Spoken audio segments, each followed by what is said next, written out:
ના વાંધો ધીમું રાખો.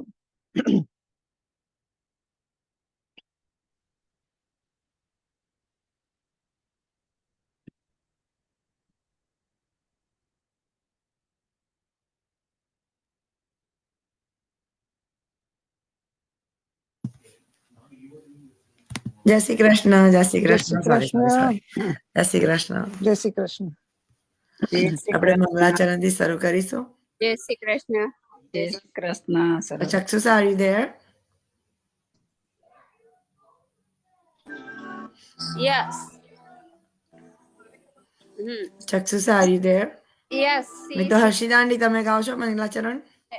Yes. There you are. Chaksus, are you there? Good.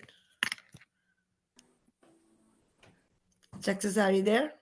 Yes, I'm here. There you are. Now. Jai Shri Krishna.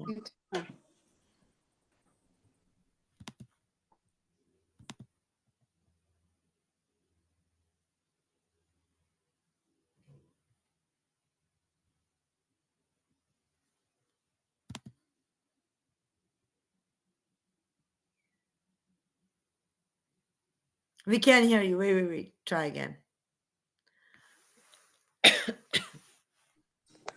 Okay.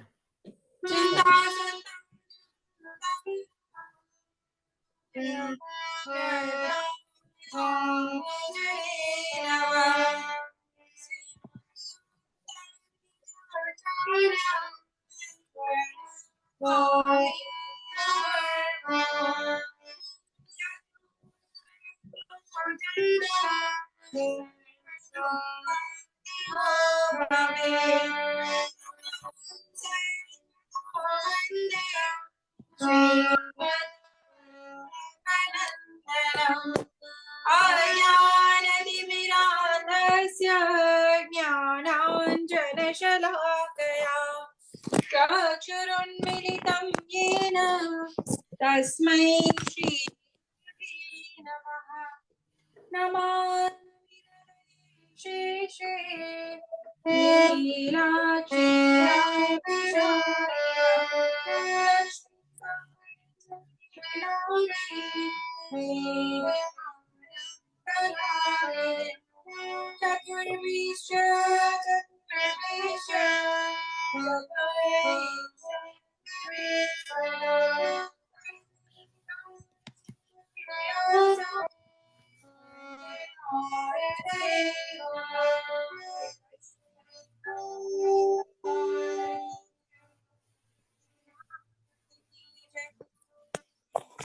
જય Shri Krishna.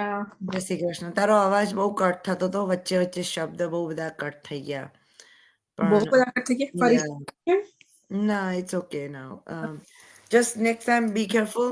Movement બહુ નહીં કરતી અને just keep it straight. Okay. Then we can hear you actually, you know. બરાબર છે. હા. જય શ્રી કૃષ્ણ.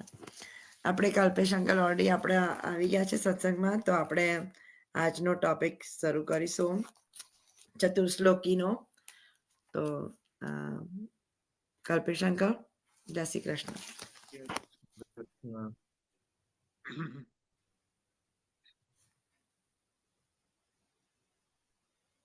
વલ્લવાદેશ કી જય.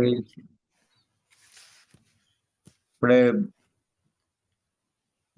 પ્રભુને મંગળામાં સાદા સીધા આપણે દર્શન કરતા હોઈએ, પછી એમને શણગાર કરીએ એટલે આપણે ઓર્નામેન્ટલ હોઈએ છે, એટલે આપણી આગળ પાછળની ઈચ્છાઓ અને ભાવો બધા ઘણા બધા હોય, પણ આપણું પ્રાધાન્ય ભગવાનની ભક્તિ હોવી જોઈએ.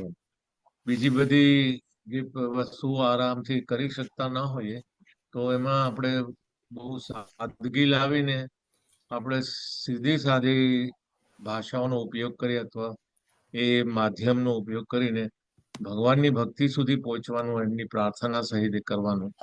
એટલે એમાં આપણું ધ્યાન બીજે જ ના ચૂકવું જાય, ભક્તિમાંથી ભાવ જુદા ના થઈ જાય, એ બહુ જ ઇમ્પોર્ટન્ટ છે. અને આપણા ચતુર્શ્લોકીમાં આપણને 4 શ્લોકમાં આપણને આપણે છેલ્લા 3 વખતથી આપણે સુંદર ધર્મ, કામ, અર્થ, આ ત્રણેય અલ્ટિમેટલી આ બધી ત્રણેય વસ્તુઓ અથવા ત્રણેય મહત્વના જે વર્તક અ, પુરુષાર્થ છે. એ પુરુષાર્થ એટલે કે પ્રભુની આસપાસ ને ઇર્દ ગિર્દ એટલે આજુબાજુ જ એમનો મહત્વને મહાપ્રભુજીની આજ્ઞા એ રીતે થતી હોય છે. કારણ કે પુષ્ટિ માર્ગમાં આપણું આંતરની ઇન્દ્રિયો એમની સાથે લીલામાં જોડાય છે. આમ સતત શૃંગારનો રસ આપણે લેતા હોઈએ અને આપણે સતત આપણે એમની બાહ્ય સેવાના શૃંગારનો આપણે આનંદ લેતા હોઈએ અને વૈદિક દેહમાં આપણને જે ફળ રૂપે મળે એ એમની ભક્તિ છે, એમની કૃપા છે. એટલે કહેવાનો તાત્પર્ય એ છે કે આ ચાર પુરુષાર્થને જો તમે બરોબર વાગોળી એને બરોબર ફોલો કરી એટલે ચોથો આપણે આજે વાત કરીને સંપૂર્ણ કરીશું, પણ એની પૂર્ણાહુતિમાં હું તમને એટલું જ કહીશ કે આ પુરુષાર્થો આપણો ધર્મ છે અને ભક્તિ આપવી કે કૃપા કરવી એ પ્રભુનો ધર્મ છે. આપણે કેવું એક્ઝામમાં એપિયર થવું આપણું કામ છે, એના માટે ભણવું આપણું કામ છે. એટલે એની જે પ્રિપરેશન છે એ આ બધી પ્રિપરેશન છે. પુરુષાર્થ એ પ્રિપરેશન છે. એની પ્રિપરેશન કરવાની બહુ જ જરૂર છે અને એમાં કોન્સન્ટ્રેટ ન કરો તમે ફેલ જાઓ. એવી રીતે ભક્તિમાં કોન્સન્ટ્રેટ ના કરો તો તમે ફેલ જાઓ. એમની એકાગ્રતા બહુ છે, એમાં સર્વાત્માનો ભાવ રાખ્યો છે, એમાં એમની સાથે સંયોગ અને વિપ્રોગમાં જોડાવાનું છે, એની સાથે એકમય થવાનું છે. આપણે ખાલી એમ કહીએ કે સમર્પણ કરવાનું છે, એ સમર્પણમાં બી તમે તમારી જુદાઈ બતાવો છો કે ભાઈ હું છું અને પ્રભુ સામે છે.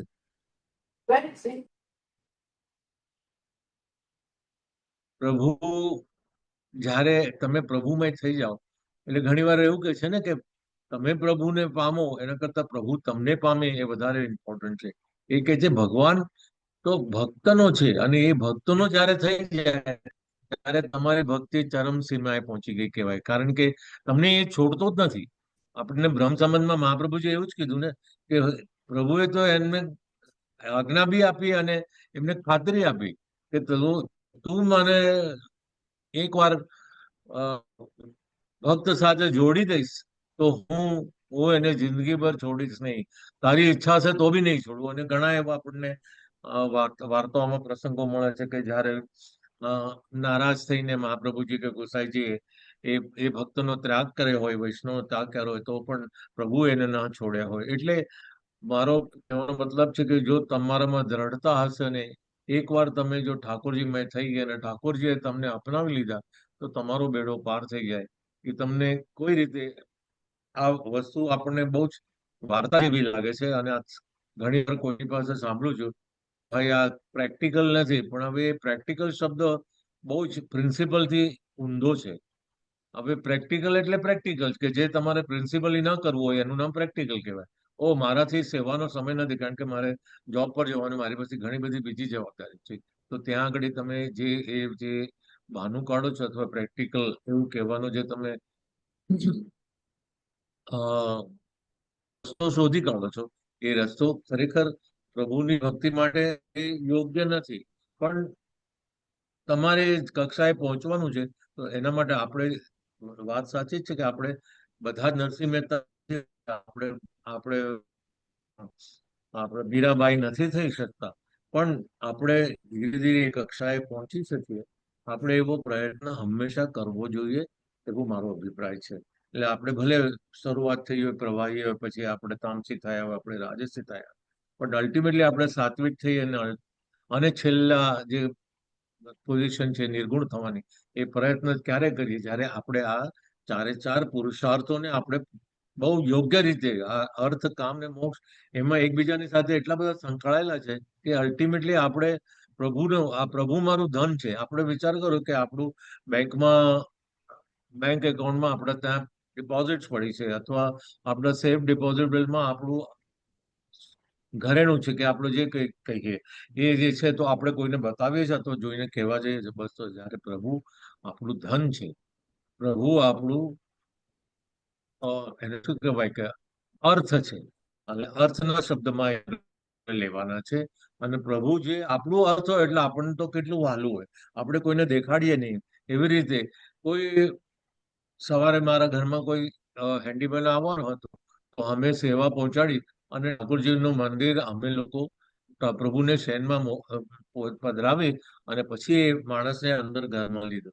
કહેવાનું તાત્પર્ય એ છે કે એ કોઈ અછૂત માણસ કે અભડાઈ જાય એવું નથી, પણ આપણા પ્રભુ પોતાના છે અને આપણી ગૌપ્ય સેવા છે. અને એ સેવામાં આપણે એટલું બધું કોન્સન્ટ્રેટ કરીએ કે આપણે આપણા પ્રભુ કોઈ એને આવે નહીં. શરૂઆતમાં તમને યાદ છે કે વ્રજની લીલામાં યશોદા મૈયા ઇવન શંકર ભગવાન ત્યાં આગળ એ જોગી બનીને આવ્યા તો એમને દર્શન કરવાનો અધિકાર નહોતો આપ્યો, કારણ કે પ્રભુ કહે કે મારા લાલનને નજર ના લાગી જાય અથવા મારા લાલન ના થાય. એવું આપણને જયારે ભાવ આવે કે આ મારા ભગવાન છે, સવારે ઉઠીને આપણે જેમ જોબ કરવા, રૂપિયા કમાવા કે બીજા કોઈ કામ માટે જતા હોય એ વખતે આપણને એટલું દોડા કરીને આપણને મન થાય કે ક્યારે હું પ્રભુ સન્મુખ થાઉં, પ્રભુને ક્યારે હું એમની સેવામાં હું આ પોતાની જાતને વિનિયોગ કરું. બસ એ જયારે તમને એનો અંદરથી ભાવ ઉઠે એનું નામ મોક્ષ મળ્યો કહેવાય. મોક્ષ ત્યાં જ મળી ગયો, કારણ કે તમે ભલે બધી લૌકિક ક્રિયાઓ કરતા હશો, પણ જ્યારે તમે એને ઉત્કંઠ એટલે તમે એના એક્સાઇટમેન્ટમાં આવી જાઓ કે ભાઈ મારે તો હમણાં સેવા કરવાનું છે, બાકી બધું કામ કેટલું જલ્દી પતાવીને હું સીધો સેવામાં દોડું અને સેવામાં પહોંચી જાઉં. મારા પ્રભુ મારી રાહ જુએ છે, પ્રભુ ભૂખ્યા થઈ ગયા છે, એમને આપણે કલેવું કરાવવાનું છે, આપણે એમને મંગળાના ભોગ કરાવવાનો છે. એ જયારે તમારા દિલમાં એ સંતાપ ઉભો થાય, એ તમને જે સંયોગનો સંતાપ ઉભો થાય એનું નામ મોક્ષ કહેવાય. એટલે આપણે એની એવી વિપ્રયોગની અનુભૂતિ, એની સાથે જોડાવાનો સંયોગ, અને આપણે આત્મા અને સ્વના આત્માના અધિક પ્રિય છે ગોકુલેશના ચરણોમાં એનું સ્મરણ ભજન કરવું, અનુસરમાં સ્મરણ કરવું. આપણે કેવું કે છે કે રાગ ભોગ ને શૃંગાર અને સેવાના ભક્તિના બે સ્વરૂપ છે. એક તો સન્મુખમાં સેવા અને અન્યોસર એટલે અનઅવસર, એટલે જયારે આપણે એના સન્મુખ ના હોઈએ તો આપણે એનું સ્મરણ ભજન કરવાનું, આપણે એના જ્ઞાન કરવાના, એનો પાઠ કરવાના, આપણે શ્લોકો વાંચવાના, સર્વોત્તમ પાઠ કરવાના ઘણા બધા છે. આપણી પાસે તો અથાગ સાગર ભરેલો છે આપણે ઠાકોરજીને યાદ કરવા માટે. ગોકુળ છે જે નટવરનું સ્વરૂપ છે. નટ એટલે સંયોગમાં સ્વરૂપ. આજે છે ને પ્રભુને આપણે ઘણા બધા રીતે આપણે ઓળખવાના છે. સ્વરૂપની ભાવે એટલે એમનું સ્વરૂપ કેવું છે અને કેટલું આહલાદક છે. આપણે એમ કહીએ છીએ ને કે બરહા પીડમ નટવરપુ કર્ણિયો કર્ણિકારમ, ત્યારે આપણે એનું આખું જયારે વર્ણન કરીએ છીએ કે કેવા સુંદર છે પ્રભુ, વૈજયંતી માળા ધારણ કરે છે અને આપણે શૃંગારમાં આપણે એમને બહુ પ્રેમથી શણગારીને એવા સુંદર બનાવીએ છીએ. એવી રીતે આપણે પ્રભુને નટ શબ્દમાં એનું સંયોગાત્મક સ્વરૂપનું આપણે કરીએ છીએ. વર વિપ્રયોગ એટલે જયારે આપણે નથી હોતા એ વરને આપણે સમજીએ. વ એટલે અમૃત બીજ અને ર એટલે અગ્નિ બીજ. એટલે નટવર શબ્દ આપણે એ ખબર છે ને, શ્યામલાલ નટવર શ્યામલાલ કરીને આપણું એક સ્વરૂપ છે. આપણા જે 12 સ્વરૂપમાંનું એક સ્વરૂપ છે જે અત્યારે અમદાવાદમાં ડોશીવાડા પોળમાં બિરાજે છે. નટવર શ્યામ અને એમની સાથે બીજા સ્વરૂપ, એટલે 2 સ્વરૂપમાં ત્યાં આગળ ઠાકોરજી બિરાજે છે. એમાં ત્યાં આગળ આપણને આ વૈષ્ણવને કહું કે ત્યાં આગળ સતત દીવો અખંડ દ્વીપ કરીને ચાલે છે અને ગુરુવારે તો બહુ મેદની ભરે છે. એવા સુંદર આપણને એ દીપના દર્શન બી આપણે ત્યાં એકવાર આવેલા હતા. તિલક મહારાજ, તિલક બાવા શ્રી અમદાવાદ વાળા, તે બસ એમના માથે બિરાજે છે. એ નટવર શ્યામનું સ્વરૂપ, આપણે ગોકુલેશનું સ્વરૂપ, એના ચરણ કમળમાં સાથે જોડાઈ રહેવાનું. જે હું અત્યાર સુધી હમણાં વાત કરી ગયો કે ક્યારે એને છોડવું નહીં, કારણ કે તમે જો એકવાર છૂટી ગયું તો તમે આ દુનિયાના વેણમાં વહી ગયા તો તમારા હાથમાંથી ઠાકોરજીની જીત જતી રહી તો તમે એના વગર તમે હવામાં અદ્ધર થઈ જાય. એટલે એનું અહંતા અને મમતાના વેણમાં વહી જઈ ઠાકોરજીનો સત્સંગ જો તમારા હાથે છૂટી ગયો તો તમને મોક્ષ મળવાના કોઈ જ સ્કોપ એટલે કોઈ કારણ નથી. તમે ફરીથી આ દેહમાં ને ફરી આ 84 લાખની યોનિમાં ચક્કર મારતા જ રહેશો. અને ત્યારે એમાંથી તમારે જયારે જો છૂટવું હોય તો એ આ હૃદયનો મોક્ષ, આ માનસિક મોક્ષ, એ આંતરિક મોક્ષ, આ વસ્તુમાંથી છૂટા થવાનું છે. મોક્ષ કઈ સદેહે નથી લેવાનું કે ભાઈ આ દુનિયામાંથી જઈને બીજી દુનિયામાં જાઓ એટલે તમને મોક્ષ મળી ગયો. એ શબ્દ બહુ શુલ્ક છે અને એ મર્યાદા ભક્તિ કે બીજી બધી જે સમજણો છે ને જે ધાર્મિક વૃત્તિઓ છે એમાં આપણે પુરુષી માર્ગ તો બહુ સરખી રીતે અને એબ્સોલ્યુટલી એવું માનીએ છીએ કે ભાઈ જેમ વૃત્રાસુરે કીધું કે ભાઈ મને તમારે આપવું હોય તો ફરીથી ને ફરીથી મનુષ્યનો જન્મ આપો જેથી હું દાસાનો દાસ થઉં. બસ એ જે તમારામાં ભાવના ઊભી થાય છે પછી તમારે ખબર નથી કે આ વૈકુંઠ શું છે ને સ્વર્ગ શું છે ને ગોલોક શું છે ને પછી એમાં શું કે અક્ષરધામ શું છે, એવા બધા તો ઘણા બધા તલ છે અહીંયા આગળ ઉપર. દેવતાઓનું છે, સંતોનું રાજ છે. એ બધી વસ્તુઓ આપણા માટે અત્યારે કાલ્પનિક છે અને આપણી પાસે એની પાસે કોઈ આપણો પુરાવો નથી કે આપણે અહીંથી જઈને બીજા કોઈ આ બધી જે જગ્યાઓનું આપણે સપનું જોઈએ છે એમાં આપણને ખરેખર કોઈ સુખ મળશે, શાંતિ મળશે કે આનંદ મળશે. પણ અત્યારે અહીંયા દૂર રહીને જે આપણે ઠાકોરજીને આનંદ એનો માણી શકીએ છીએ ને આપણા પુષ્ટિ માર્ગના ધર્મને લઈને આપણે આ જે રીતે એનું સૂક્ષ્મતા સમજી શકીએ છીએ, એનું જે ગુઢાર્થ સમજી શકીએ છીએ, પ્રભુનો પ્રેમ જે વ્રજની લીલાનો છે એ જે સમજી શકીએ છીએ, જે સાક્ષાત્કાર સ્વરૂપ છે, જે વિરાટ સ્વરૂપ છે, એનો આનંદ જે આપણે માણી શકીએ છીએ, એ મોક્ષ તમને મળે ને પછી જ્યારે આ બીજી બધી વસ્તુમાં તમારું ધ્યાન જરૂર પડતું જ રહે તો તમને ખરેખર સાક્ષાત મોક્ષ મળ્યો છે. આ રીતે આપણે આ ચતુશ્લોકીનો ચોથો પુરુષાર્થ મોક્ષ એના વિશે આપણે ટૂંકમાં આ બધું આપણે વાર્તાલાપ કર્યો અને હું એવું માનું છું કે એકલો મોક્ષ મેળવવાનું ધ્યેય કરતા આપણો ધર્મ, અર્થ, કામ અને મોક્ષ આ ચારેયનું સમન્વય કરીને આપણા પુરુષાર્થને પૂરેપૂરો આપણે કોઈ બી ગોલ હોય આપણી લાઈફમાં, આપણે કોઈ બી ડિગ્રી લેવી હોય, આપણે કોઈ બી પોઝિશન લેવી હોય તો આપણે તન મન ધન જેવું કહીએ છીએ ને એવું ટોટલ કોન્સન્ટ્રેશન આપીએ છીએ, એવું ટોટલ કોન્સન્ટ્રેશન આપી અને પ્રભુનું સન્માન આપણે જો કરીએ તો આપણને ડેફિનેટલી નરસિંહ મહેતાને જો મળી શકે કે મીરાબાઈને મળી શકે કે ધ્રુવને મળી શકે તો આપણને પણ મળી શકે. એ વસ્તુ તમારે ચોક્કસ લખી રાખવાની અને એ તમને એનો ભાસ વારે વારે થશે ને એવા તમારા જીવનમાં સંજોગો બી આવશે કે ત્યારે તમને થશે કે અરે આ તો ઠાકોરજી જ બચાવી શકે, બાકી આપણી કોઈ ક્ષમતા નથી આમાંથી નીકળી જવાની, આમાંથી ઉગરી જવાની.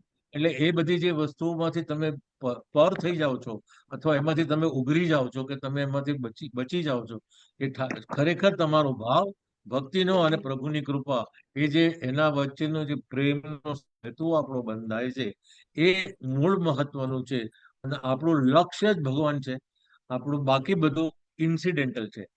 મેઇન આપણો ગોલ પ્રભુની ભક્તિ છે, પ્રભુમય થવાનું અને પ્રભુમય રહેવાનું. એમાં રહેવામાં જે ખરેખર આનંદ આવે છે તમને બાકી બધા આનંદમાં તમને ક્ષણભંગુર. તમે કોઈ પાર્ટી એટેન્ડ કરશો, એટેન્ડ કર્યા પછી તમે કોઈ જલેબી કે કશું ખાશો તો એ તમને 5 મિનિટ હશે. તમે એવા બધા જે લૌકિક સંસ્કાર ભોગવશો એ તો તમને આવી રીતે જ ક્ષણભંગુર મળશે પણ પ્રભુની સાથે અનંત મળશે તમને, એનો તમને પૂરેપૂરો લાભ મળશે. તો આ સાથે હું આ ચતુશ્લોકીનો ગ્રંથ અહીંયા પૂરો કરું છું. ચારે પુરુષાર્થ વિશે મેં જે વાત કરી છે આશા છે કે તમને આ બધી વસ્તુનું મહત્વ સમજાયું હશે અને આ ઘણા તો જાણતા બી હોય.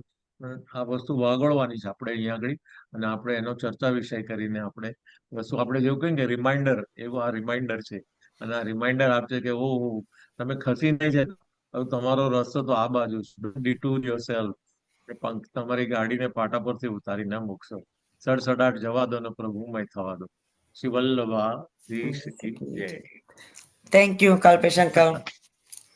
તમારાથી કાયમ અમારી ભક્તિમાં પ્રેરણા વધતી જાય છે. હું કૃપા કરે છે, મને નિમિત્ત બનાવે છે. એના સિવાય મને તો આ આવવાનું થાય ને મારી તબિયતના હિસાબે આગળ પાછળ થયો અથવા સંજોગ ના હોય બાકી મને તો સત્સંગ થાય એટલે મારા માટે તો એક દવાની ગોળી ખાવાના બદલે સત્સંગ કરીને મારામાં જે ઉષ્ણતા મળે છે એ મને તો ઘણી સુંદર છે. હું સત્સંગ મારા લાભ માટે, એવું નહીં કે હું બીજાના લાભ માટે આવું છું, મારા પોતાના લાભ માટે મને સત્સંગનો બહુ જ ઉત્સાહ છે અને સત્સંગ માટે કોઈ ક્યાંય બી મને યાદ કરે તો હું હંમેશા ત્યાં જવા માટે તત્પર જ આવું છું. થેન્ક ચાલો યુ. વલ્લભાધીશ આપણે આગળ હાજી આવશે. જય શ્રી કૃષ્ણ. આપણે નેક્સ્ટ ભાગવત પુરાણ વાંચીશું. ગીતા રીટા આંટી. હા. જય શ્રી કૃષ્ણ બધા. જય શ્રી કૃષ્ણ. જય શ્રી કૃષ્ણ. જે તમે વાંચો ને એનું મનન કરજો, એનું ચિંતન કરજો, કારણ કે વાંચી જશો અને પછી આ સત્સંગ જતો રહેશે તો પછી પેલું સ્મશાન વૈરાગ્ય જેવું થશે. એટલે તમે જે વાંચો છો, સાંભળો છો, ડિસ્કશન કરો છો, એ ખરેખર એ ગીતાજી લઈને જાઓ સાથે, એ જ વાંચવાનું સાથે લઈને જાઓ ને પછી વારે વારે તમે એને ઉપયોગ કરો કે અરે આ ગીતાજીમાં લખ્યું છે, અત્યારે મને આનો ઉપયોગ થાય છે, લાવો મને આનો લાભ થયો છે. એ કોન્સ્ટન્ટ મગજમાં રાખશો ને તો બીજું કોઈ વસ્તુ ડિફિકલ્ટ નથી. હું એમ નથી કહેતો કે તમે નથી કરતા, પણ આ તો એક મારો અભિપ્રાય છે, એ તમને જણાવું છું એવી રીતે. Thank you. Thank you. જય શ્રી કૃષ્ણ બધાને. જય શ્રી કૃષ્ણ. આપણે 5મો સ્કંદ ચાલી રહ્યો છે. આપણે ભાગવત પુરાણનો કયો ચેપ્ટર? 5મો ઓકે. ભાગવત પુરાણનું 5મો ચેપ્ટર ચાલી રહ્યું છે. આપણે ભરતજીની કથા આગળ વધારીએ છીએ. પછી અને ભરતજી પાનું નંબર? 220. Thank you. પછી ભરતજી રઘુણ રાજાને ભાવટથી ગુણ કથા કહી સંભળાવે છે. ભાવટની એટલે સંસાર રૂપી અરણ્ય. સંસાર રૂપી વનમાં બધા જીવોએ ભટકવાનું છે. સૌ કોઈ ભાવટથી માં ભટકે છે. કોક વિરલ જ તેમાં અટકે છે અને અટકીને સામે પાર નીકળે છે. જીવ આ ભાવટમાં ભટકતો મુસાફર છે. તેને આવા વિકટ વનમાંથી સામે પણ નીકળી જવાનું છે, પરંતુ માર્ગમાં તેને ઇન્દ્રિયો તેનું વિવેક રૂપી ધન લૂંટી લે છે. જીવે બુદ્ધિ રૂપી માર્ગદર્શનની દોરવણી નીચે પોતાની મુસાફરી કરવાની છે, પરંતુ એ માર્ગદર્શન યોગ્ય ન હોય તો લૂંટારાઓ ઇન્દ્રિયો તેનું સર્વસ્વ લૂંટી લે છે. તેનું શીલ, સ્વાસ્થ્ય, સંપત્તિ, સમય વગેરે બધું જ લૂંટાઈ જાય છે. તેના સ્વજનો પોતાના મોહક વ્યવહારથી તેને ભગવાન માર્ગે જતા અટકાવે છે અને સંસારના માર્ગે તેને ઘસડી જાય છે. તેઓ તેને ગૃહસ્થાશ્રમ રૂપી વનમાં દોરી જાય છે. વનમાં કામ, ક્રોધ, લોભ, મોહ, મદ અને મત્સર વગેરે 10 વાળા પ્રાણીઓ તેને પીડે છે. જીવ મુસાફરને ક્યાંય પણ સુખ દેખાતું નથી. સર્વત્ર દુઃખ દેખાય છે. ક્યારેક ગંધર્વનગર ક્ષણિક સુખ દેખાય છે. સુખની આશાએ જીવને નગરમાં પ્રવેશે છે, પરંતુ ક્ષણમાં જ તે એ નગર અદ્રશ્ય થઈ જાય છે. દુઃખી જીવનનું ભ્રમણ ચાલુ રહે છે. તમારા ના આ અવાજ નિંદાખોરોની નિંદા તેને ડરાવે છે. ઘુવડ ઝઘડારૂ સ્નેહીજનો તેને ત્રાસ આપે છે. થાકીને તે અપુણ્ય વૃક્ષ અધર્મ પરાયણ લોકો, અહીં અપુણ્ય વૃક્ષ એટલે અધમ પરાયણ લોકો નો વિસામો લે છે અને મરીચિતીઓ મૃગજળ પાસે તરસ છીપાવા દોડી જાય છે. ક્યારેક દાવાનળ પ્રતિકૂળ સ્વભાવ વાળા લોકો તેને પીડે છે અને સૂર સત્તાવાળાઓ તેનું દ્રવ્ય હરણ કરે છે. ડગલે ને પગલે આ રીતે દુઃખ સહન કરતો તે જીવ ભટકે છે. મહામોહરૂપ અજગર તેને ગળી જાય છે અને ક્યારેક અંધકૂપ હૃદયની વ્યથામાં તે ડૂબી જાય છે. ક્યારેક શુદ્ધ રસ વિષય વાળા માટે તે આથડે છે, તો ક્યારેક મધ સ્ત્રી પુત્રાદિક મેળવવા તે મથે છે. ક્યારેક એવું પણ બને છે કે કોઈ સુંદર જલાશયના કિનારે પર ગાન કરનાર હસીને જુએ છે, ત્યાં તે ઊભો રહે છે, હંસોનું ગાન સાંભળે છે, પરંતુ હંસોના ગાનમાં તેને પ્રેમ થતો નથી. હંસો એટલે શાસ્ત્ર અને હંસોનું ગાન એટલે કથા વાર્તા. આમ જીવ ભાવટીમાં અથડાયા કરે છે. ભરતજી કહે છે, રાજા, ભાવટીની આ કથા મારી તારી સૌને છે. તું શાસન છોડ, આસક્તિનું બન, પ્રભુએ ની સેવા કર. ભક્તિથી જ્ઞાન મેળવી તું ભાવટીમાં સામે છેડે પહોંચી જઈશ. ભરતજીએ રહુગણ રાજાને પોતાની ભિક્ષા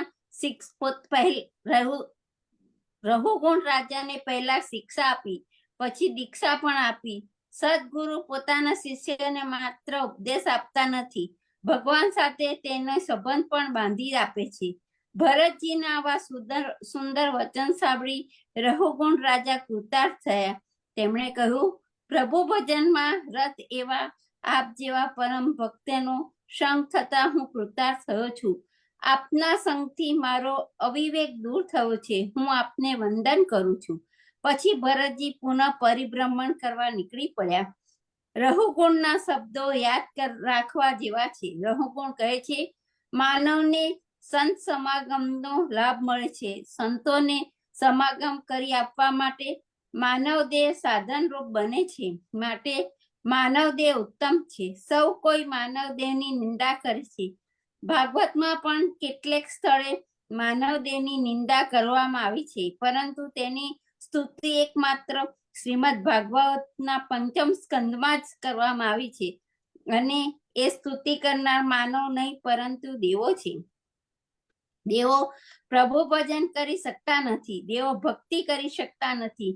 માનવ શરીર વડે જે મુકુંદની સેવા કરી શકે, માનવ પોતાના શરીર વડે ભક્તિ કરે તો તે નર મટી નારાયણ બની શકે છે. દેવો દેવ કક્ષાની ઊંચી કક્ષાએ પહોંચી શકતા નથી. દેવોમાંથી કોઈ દેવ નારાયણ બન્યાનું સાંભળ્યું નથી. માનવ શરીરના બધા પુરુષાર્થનું સાધન છે. દેવો માનવ શરીરની સ્તુતિ કરતા કહે છે, ઓહો, આ ભારત વર્ષના મનુષ્યોએ કયા પુણ્ય કર્યા હશે. શ્રી હરિ તેમના ઉપર પ્રસન્ન થયા લાગે છે, કારણ કે ભગવત સેવાને યોગ્ય માનવદેવ પ્રભુને તેમને આપ્યો છે.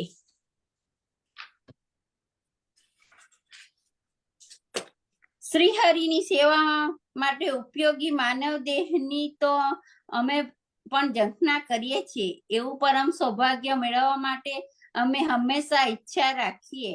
ભગવાનને કૃપા કરી અમને માનવ દેહ આપ્યો છે, તેનું મૂલ્ય સમજો. માનવ દેહ અમૂલ્ય છે, તેને વેડફી ન નાખશો. માનવ દેહધારી જીવો જ પ્રભુની સેવા કરી શકે છે. એવો અમૂલ્ય માનવ દેહ આપવા માટે પ્રભુનો ઉપકાર માનો. એવો આ માનવ દેહ આપનાર પરમાત્માને સદાકાળ યાદ કરો. તમારો માનવ દેહ આ સાર્થક બનાવો અને તમે કૃતાર્થ બનો. ભરત રહુગુણની કથા પછી વ્યાસજી ભૂગોળનું વર્ણન કરે છે. પૃથ્વીના 7 દીપ અને સમુદ્ર તેઓ વિસ્તારપૂર્વક વર્ણન કરે છે. પછી અન્ય ગ્રહોની સ્થિતિ અને તેમની ગતિનું વર્ણન કરવામાં આવ્યું છે. અંતે નરલોક અને નરલોકનું વર્ણન કર્યું છે. યમલોકમાં સેંકડો અને હજારો નરલોકો આવે છે. આ બંધાનું વર્ણન સાથે 5મો સ્કંદ પૂરો થાય છે. જય શ્રી કૃષ્ણ. 6ઠ્ઠો સ્કંદ થોડો વાંચું? હા, વાંચો ને. યસ. 5મો સ્કંદ પૂરો થઈને હવે 6ઠ્ઠા સ્કંદમાં આપણે પ્રવેશ કરીએ છીએ. ઓકે. સ્કંદ 6ઠ્ઠો. 6ઠ્ઠા સ્કંદમાં ભગવાનના નામ સ્મરણનો મહિમા વર્ણવ્યો છે. 5મા સ્કંદના અંતે અનેક વિધિ નરકોનું વર્ણન કરવામાં આવ્યું છે. તે સાંભળી રાજા પરીક્ષિત સુખદેવજીને કહે છે, મહારાજ, આવા ભયંકર નરકોમાં ન જવું પડે તેવો ઉપાય કૃપા કરી આપ મને બતાવો. સુખદેવજી કહે છે, રાજન, પાપીને નરકાયાતના સહન કરવી પડે છે. જે પાપ કરે તે નરકમાં જાય છે. નરકમાં ન જવું હોય તો કરેલા પાપોનું અંતઃકરણ પૂર્વક પ્રાયશ્ચિત કરવું પડે. શાસ્ત્રમાં બધા જ પાપોનું પ્રાયશ્ચિત બતાવ્યું છે. તે પ્રમાણે વિધિપૂર્વક પ્રાયશ્ચિત કરવામાં આવે તો પાપનો નાશ થાય છે અને જીવને નરકમાં ના જવું પડે, પરંતુ પ્રાયશ્ચિત મન, વચન અને કર્મથી કરવું જોઈએ. પ્રાયશ્ચિત કર્યા પછી ફરીથી પાપ ન કરવું. પ્રાયશ્ચિત કર્યા પછી ફરીથી પાપ કરવામાં આવે તો તે પ્રાયશ્ચિત કોઈ અર્થ નથી. પરિસ્થિત રાજા પૂછે છે, મહારાજ, માનવ મન ચંચળ છે. તે પાપ કરે છે, પછી પ્રાયશ્ચિત પણ કરે છે, છતાં પાપ કરવાની તેની વાસના નષ્ટ થતી નથી. તેની વાસના દૂર કરવા માટે જીવે શું કરવું જોઈએ? સુખદેવસિંહ રાજાને સાવધાન કરે છે. તેઓ કહે છે, હે રાજન, મન ચંચળ છે એ વાત સાચી, પરંતુ એવા ચંચળ મનને વશ કરો તો વાસનાનો નાશ થશે. મન જે કરવા ઈચ્છે છે તેને ન કરવા દેશો. મનને વશ કરવાનો એક જ રામબાણ ઈલાજ છે.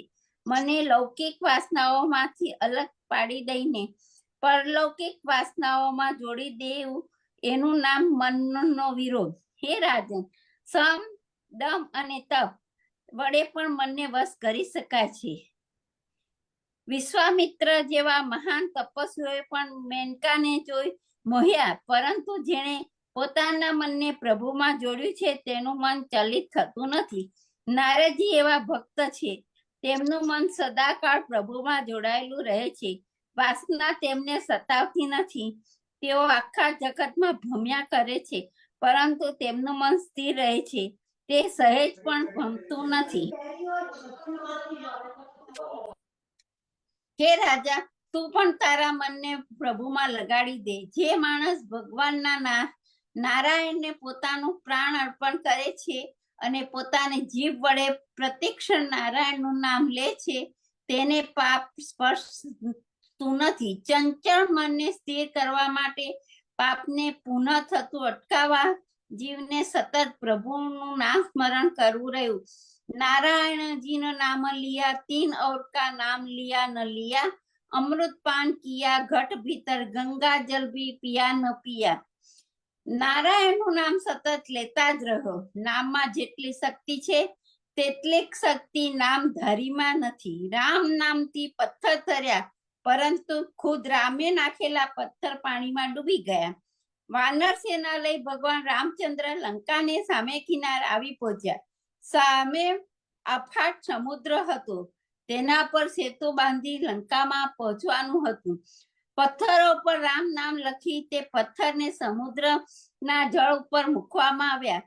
પથ્થરોને તરવા લાગ્યા. કોઈ એક વાનરને થયું, રામના નામથી પથ્થર તરે છે તો પછી તેઓ જાતે પથ્થર મૂકે તો તે અવશ્ય તરે. તેણે રામજીની વિનંતી કરી. રામે પથ્થર ઉચકી સમુદ્રમાં મૂક્યો. પથ્થર ડૂબી ગયો. રામચંદ્રજીએ જેટલા પથ્થર સમુદ્રમાં મૂક્યા તે બધા ડૂબી ગયા. સૌને આશ્ચર્ય થયું, આ કેમ? રામજીનું નામ લખેલા પથ્થરો તરતા હતા, પરંતુ તેમણે સ્વહસ્તે મૂકેલા બધા પથ્થરો ડૂબી ગયા હતા. આવું શા માટે થાય છે? હનુમાનજી સૌના મનની દ્વિધા સમજી ગયા. તેમણે કહ્યું, ભગવાન રામના નામથી પથ્થર તરે છે એ વાત સાચી, પરંતુ ભગવાન પોતાના હાથે પથ્થર મૂકે તે ડૂબી જાય છે એ વાતમાં કોઈ આશ્ચર્ય નથી. ભગવાન જે કોઈને પોતાના હાથે ઉપાડી દૂર મૂકે છે તે કદી ન તરે. સમજી શકે, જેને ફેંકે તે ડૂબે. રામ નામ અગાધ ભક્તિ છે, એટલી શક્તિ તો સ્વયં રામજીમાં નથી.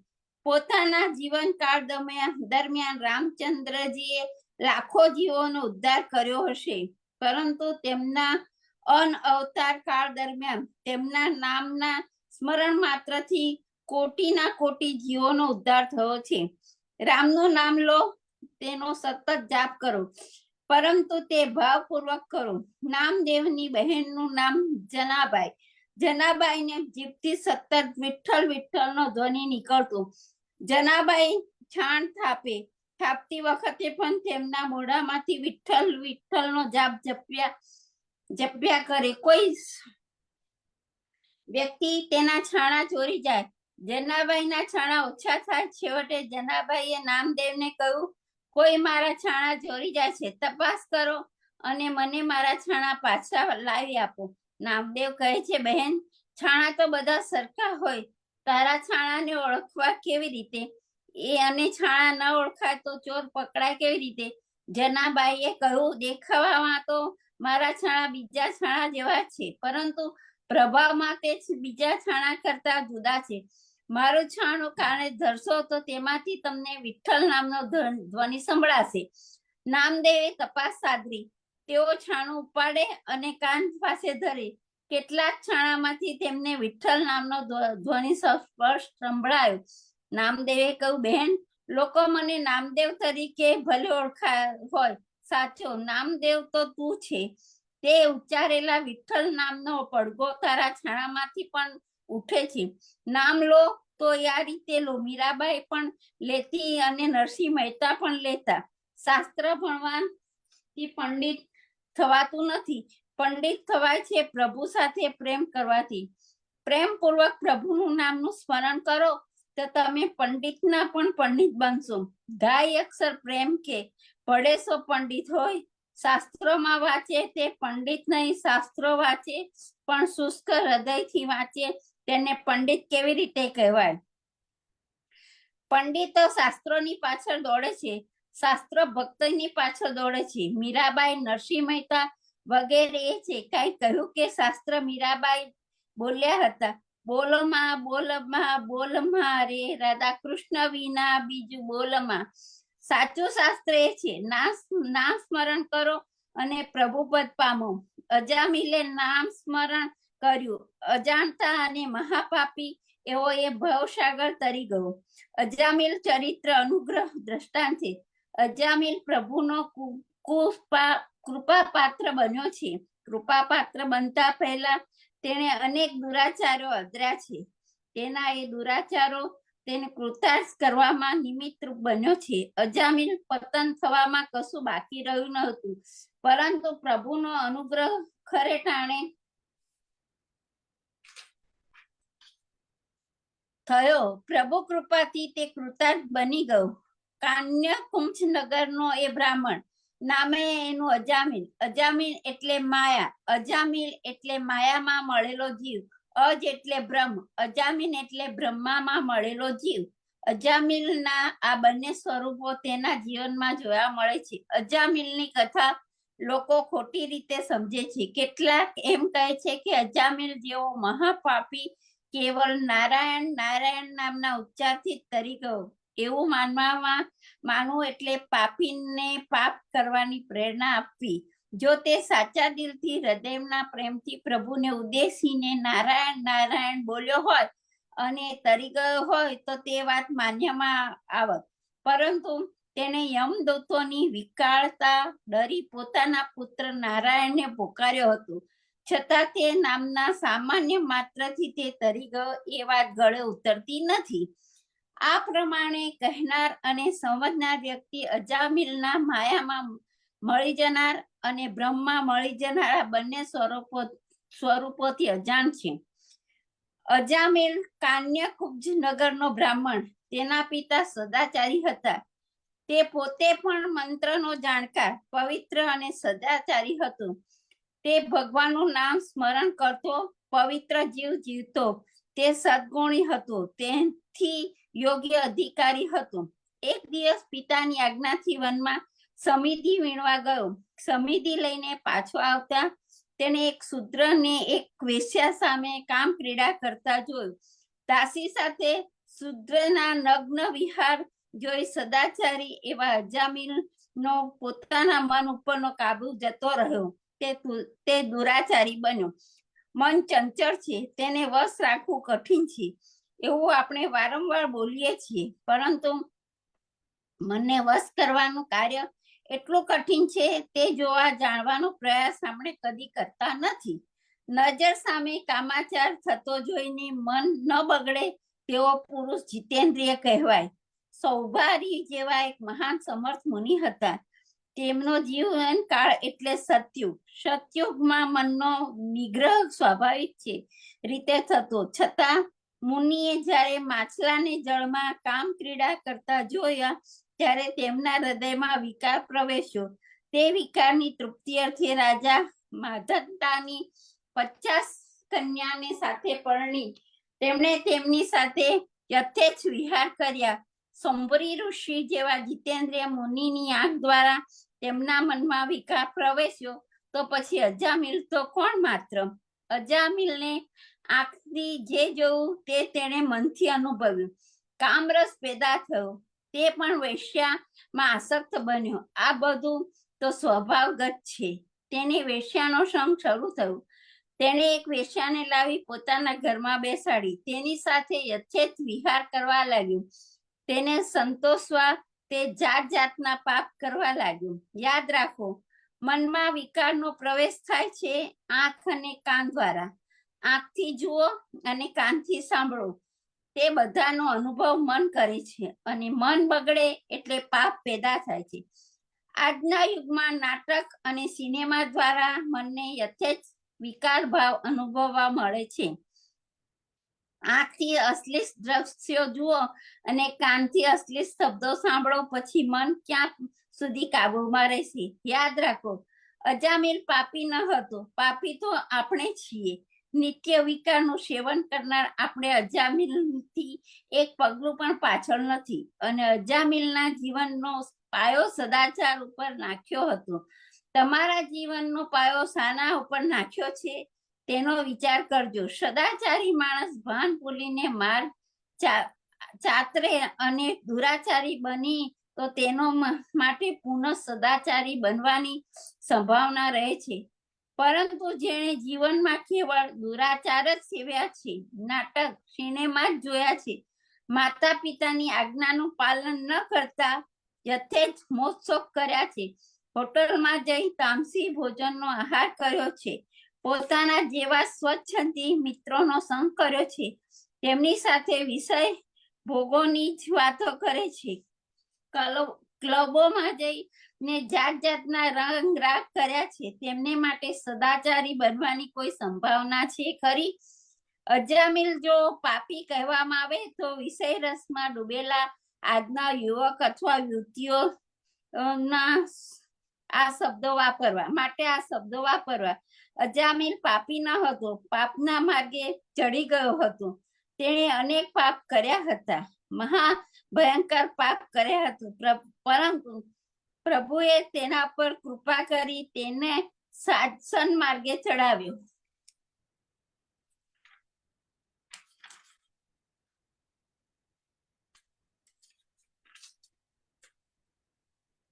જીવનની શરૂઆતમાં તે સન્માર્ગે ચાલ્યો અને પછી પરમપદ પામ્યો.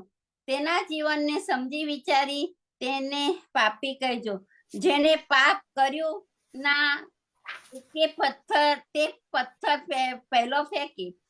અજામિલ પાપી કહેવાનો અધિકાર એકમાત્ર તે વ્યક્તિને છે જેને જીવનમાં એક પણ પાપ કર્યું નથી. એને સંપૂર્ણ નિષ્પાપ, સંપૂર્ણ પવિત્ર અને સંપૂર્ણ દોષ રહિત જો કોઈ હોય તે કેવળ ઈશ્વર છે, અને તે ઈશ્વરે અજામિલ ઉપર કૃપા કરી છે. પછી તો માયાના મળેલા એ જીવ બ્રહ્મામાં મળી ગયો. અજામિલે વેશ્યાને પોતાના ઘરમાં રાખી અનેક વિધિ પાપ કર્યું, પરંતુ પ્રભુ કૃપાનું પ્રથમ કાર્ય એ થયું કે તેને ઘેર કેટલાક સાધુઓ આવ્યા. અજામિલે રાખેલી વેશ્યાએ તેમને ભાવપૂર્વક જમાડ્યા. અનાસક્ત એવા સાધુએ તેને ઘેર જમ્યા, જમીને પ્રસન્ન થયા. સાધુ છે તે છે જે પોતાની સાથે સંપર્કમાં આવનારનું કલ્યાણ કરે છે. સાધુએ અજામિલનું કલ્યાણ વિચાર્યું, કહ્યું, તારે ઘેર જે પુત્ર થાય તેનું નામ નારાયણ રાખજે. ઈચ્છાએ અનિચ્છાએ પણ અજામિલે પુત્રનું નામ નારાયણ રાખવાનું કબૂલ કર્યું. અજામિલે ઘેર પુત્ર થયું, તેનું નામ નારાયણ પાડવામાં આવ્યું. છેલ્લી સંતતિમાં અનુરક્ત બનેલ અજામિલે પોતાના પુત્ર પ્રત્યે પ્રેમથી તેને વારંવાર નામ લઈ બોલાવતો, તેથી તેની જીવ ઉપર નારાયણનું નામ રમતું થઈ ગયું. યાદ રાખો, અજામિલે નારાયણ એવું માત્ર 2 વાર નથી કહ્યું, તેની જીવ ઉપર નારાયણનું નામ અસંખ્ય વાર આવી ગયું છે. એ નામ ભલે તેના પુત્રનું હોય, પરંતુ એ નામથી તેની જીભ ટેવાઈ ગઈ હતી. અજામિલ પાપ કર્મમાં પ્રવૃત્ત રહીને 88 વર્ષનો થયો. જીવનના 12 વર્ષ હજુ બાકી હતા. મનુષ્યનું આયુષ્ય 100 વર્ષનું. અજામિલને 88 થયા, પરંતુ અતિશય કામ અને પાપાચાર ભોગવનાર માણસ પોતાના મૃત્યુને વહેલું નોતરે છે. અજામિલનું આયુષ્ય 12 વર્ષ જેટલું બાકી હતું, છતાં તેનું મૃત્યુ આવી પહોંચ્યું. તેને લેવા યમદૂતો આવ્યા. અજામિલે યમદૂતોને જોયા. જીવનની પ્રારંભિક અવસ્થાને સદાચારી પરંતુ પાછળથી દુરાચારી બનેલા એ જીવ પર પ્રભુની કૃપા ઉતરી. યમદૂતોને જોઈ અજામિલથી બોલાઈ જવાયું, નારાયણ નારાયણ. તેણે તો માત્ર પોતાના પુત્રને બોલાવ્યો હતો. તેની જીભ એ પ્રમાણે બોલવા ટેવાઈ ગઈ હતી. એણે બૂમ પાડી, તેના નારાયણ નામના પુત્રને સાધુઓની કૃપાથી પુત્રએ એનું નામ પાડ્યું હતું. તેમાં મળી ભગવત કૃપા. નારાયણ તો ભગવાનનું પતિ પાવન નામ. પાપોનું મેરુ પર્વત કેવડા. ઢગલાને અગ્નિની એક જ ચિનગારી બળીને ભસ્મ કરી દે છે. અજામિલના પાપના મેરુ પર્વતને નારાયણ નામ રૂપી તેજોમય ચિનગારીને બળીને ભસ્મ કરી દીધો. યમદૂતો અજામિલના પ્રાણ હરે તે પહેલા વિષ્ણુના ચતુર્ભુજ પ્રસાદો દોડી આવ્યા. તેમણે આવી યમદૂતોને તેમ કરતા અટકાવ્યા. કહ્યું, હજુ એનું 12 વર્ષનું આયુષ્ય બાકી છે. આને તમે નહીં લઈ જઈ શકો. યમદૂતોએ કહ્યું, આ તો પાપીઓમાં સૌથી શ્રેષ્ઠ છે, એને જીવવા લાયક નથી. વિષ્ણુદૂતોએ કહ્યું, તેના પાપનો વિશાળ પૂજ નારાયણના નામ સ્મરણથી નાશ પામ્યો છે. તેને બધા પાપો બળી ગયા છે. હવે તેને જીવવા દો. That's it. Bus Rita aunty, that's good. Okay, આગળ Thank પછી you. રાખીશું. Yes. જય શ્રી કૃષ્ણ બધાને. જય શ્રી કૃષ્ણ. જય શ્રી કૃષ્ણ. આપણે યમનાષ્ટકનું પ્રેઝન્ટેશન દીપિકાબેન કરવાના છે. દીપિકાબેન, જય શ્રી કૃષ્ણ.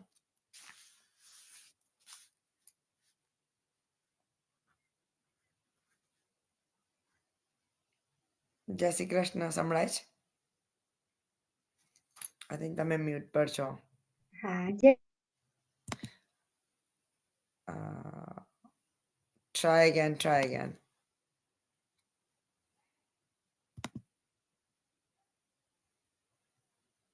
યમનાષ્ટકના 2 શ્લોકો પર આપણે વાંચન કર્યું હતું. આજે આપણે 3જા શ્લોકનું વાંચન થોડું કરશું, એનો થોડું વિસ્તારથી સમજશું. એટલે પહેલા 2 શ્લોકમાં આપણે એ સમજ્યા કે પુષ્ટિ પુરુષોત્તમ ભગવાન શ્રી કૃષ્ણના ચતુર્થ પ્રિયા શ્રી યમુનાજી શ્રી ઠાકુરાણી ઘાટ પર 16 શણગાર સજેલી 16 વર્ષની દિવ્ય સુંદરીના આધિદૈવિક સ્વરૂપે પ્રકટ થઈ દર્શન આપે છે. દેવો અને દાનવોથી સારી રીતે પૂજા કરાયેલા શ્રી યમુનાજી પ્રદ્યુમ્ન રૂપે પ્રગટ થયેલા કામદેવના પિતા શ્રી કૃષ્ણની શોભાને ધારણ કરે છે. શ્રી મહાપ્રભુજી એમને આનંદપૂર્વક નમન કરી એમની સ્તુતિ કરે છે. અને બીજા શ્લોકમાં કલિંદ નામના પર્વતના શિખર પરથી ઉજ્જવળ ફીણવાળા ધોધ રૂપે પડતા અને ત્યાંથી આધિદૈવિક સ્વરૂપ ધારણ કરી શ્રી યમુનાજી આભિસારિકા બની પ્રાણ પ્રિયુ રસિક શિરોમણી શ્રી કૃષ્ણ પ્રભુને મળવા લટક મટક ભરી ચાલે વિલાસપૂર્વક ઉછળતા કૂદતા વ્રજભૂમિ પર પધારી રહ્યા છે. શ્રી ઠાકોરજી પણ પ્રગટ થઈ પ્રેમ વિભોર બની એમને અનિમેષ નજરે નિરીખી રહ્યા છે. એ બીજો. હવે આપણે 3જો શ્લોક સમજીએ. ભુવન પાવની મધિગતા મને કશ્વનૈ પ્રિયાભિરિવ સેવિતામ સુકમયુર હંસાદિભિ તરંગ ભુજ કંકણ પ્રકટ મુક્તિકા વાલુકા નિતંબ સુંદરી નમત કૃષ્ણ તુર્ય પ્રિયામ. ભુવન પાવની, ભૂમંડળને પાવન કરનાર તે માટે પૃથ્વી પર પધાર્યા. પોતાના સખીઓની જેમ સુખ, મયુર, હંસ વગેરે પક્ષીઓ દ્વારા સ્વર સહિત સેવાયેલા તરંગરૂપી કર કમલોમાં ધારણ કરેલા કંકણોમાં જડેલા મોતીરૂપ રેતીવાળા તટ બંને કિનારે ઉન્નત થયેલા નિતંબ રૂપે શોભાયમાન છે. ભગવાન શ્રી કૃષ્ણના આ ચતુર્થ પ્રિયાને નમન કરો.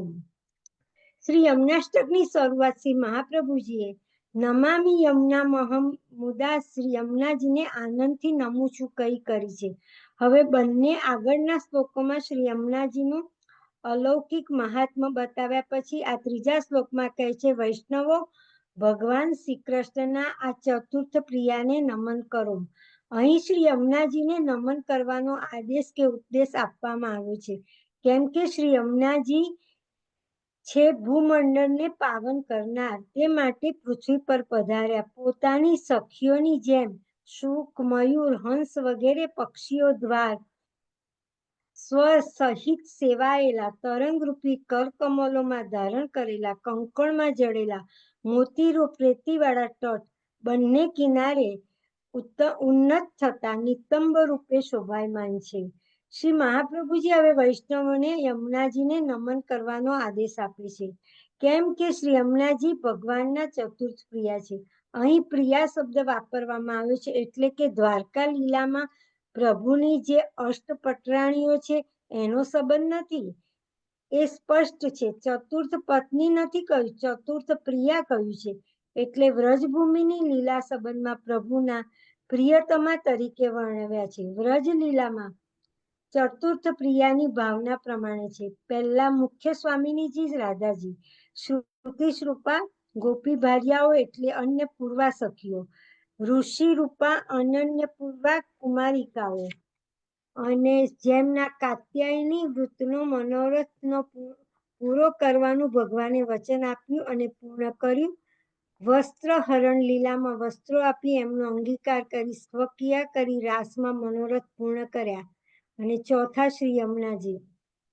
શ્રી રાધાજી યુથની તામસ સખીઓ, બીજું ચંદ્રાવલી યુથની રાજસ સખીઓ, ત્રીજું શ્રી કુમારિકાઓની યુથની સાત્વિક ગોપીઓ અને ચોથી શ્રી યમુનાજીના યુથની નિર્ગુણ ગોપિકાઓ.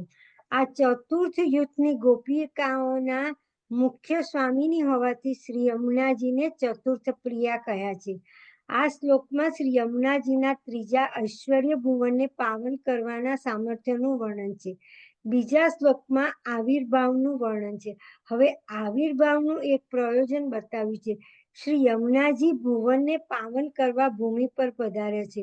ભુવન એટલે લીલા સૃષ્ટિસ્થ અતિરિક્ત સર્વલોક એમને ભગવત ભાવ સિવાય બીજા જે કોઈ ભાવ હોય એમાંથી મુક્ત કરવા અને માત્ર ભગવત ભાવ દ્વારા ભગવત સેવા યોગ્ય દેહનું સંપાદન કરવું, એ ભુવન પાવન કરવાનું સામર્થ્ય. આવા શ્રી યમુનાજીના બે વિશેષણ આપ્યા છે.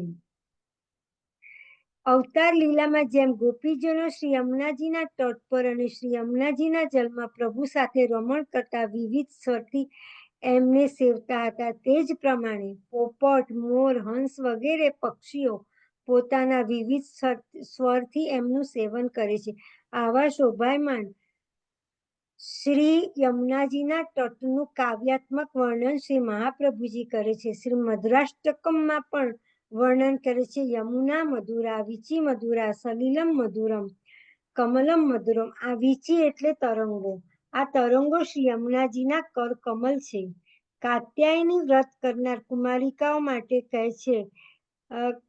છે કે વ્રતને કારણે તમારું અંગ કૃશ થઈ ગયું છે, એટલે જેમના અગ્ર ભાગોમાં અમૃત ભર્યું છે એવા પોતાના તરંગરૂપી કર કમલથી શ્રી યમુનાજી વારંવાર પ્રેમપૂર્વક તેમની કૃશતા દૂર કરવા માટે અભિષેક કરે છે.